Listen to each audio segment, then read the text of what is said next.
بسم اللہ الرحمن الرحیم۔ السلام علیکم، میں ہوں غفران احمد چشتی اور آپ دیکھ رہے ہیں حق نیوز۔ سب سے پہلے نیوز ہیڈ لائنز۔ نون لیگی رہنماؤں کے لیے کورونا وبا صرف ایک مذاق، رانا ثناء اللہ کہتے ہیں کیسا شرارتی کورونا ہے، جہاں جلسہ ہو وہاں پہنچ جاتا ہے، جب جلسہ ہو جائے تو جا کر بنی گالہ میں چھپ جاتا ہے۔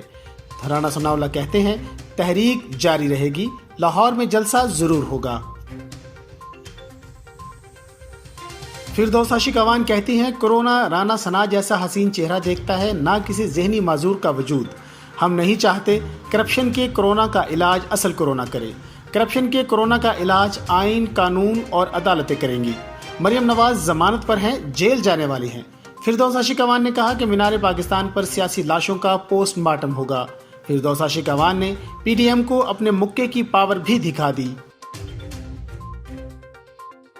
کراچی میں کورونا سے متاثر معطل افسر کا سینئر افسر کو گلے لگانے کا واقعہ، کے ایم سی کی پوری عمارت کو ڈس انفیکٹ کیا جانے لگا۔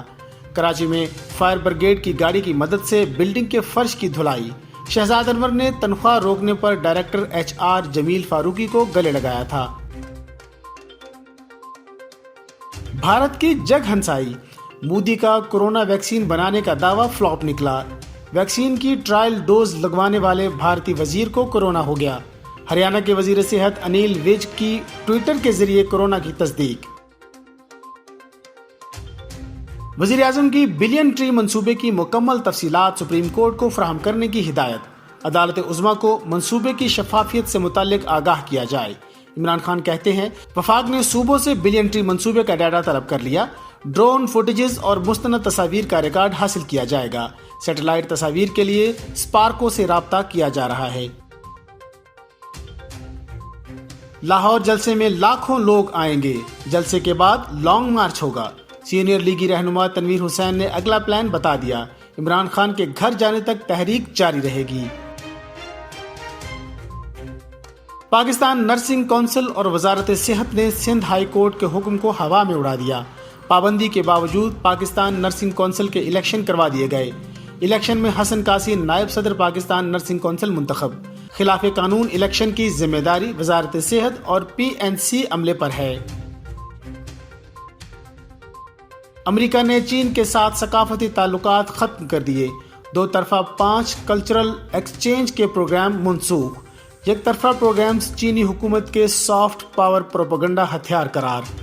آزادی اظہار سے محروم چینی عوام کو ان کا کوئی فائدہ نہیں، امریکی وزیر خارجہ۔ نیوزی لینڈ میں موجود قومی ٹیم کا 5واں کورونا ٹیسٹ کل ہوگا۔ تمام ارکان کا 7 دسمبر کو فزیکل چیک اپ ہوگا۔ کراچی میں جاری عالمی اردو کانفرنس کا تیسرا روز، ادبی شخصیات آج بھی اردو زبان کی اہمیت پر روشنی ڈالیں گے۔ کورونا کے باعث دنیا بھر سے ادیب، مصنفین اور شعراء کی آن لائن شرکت۔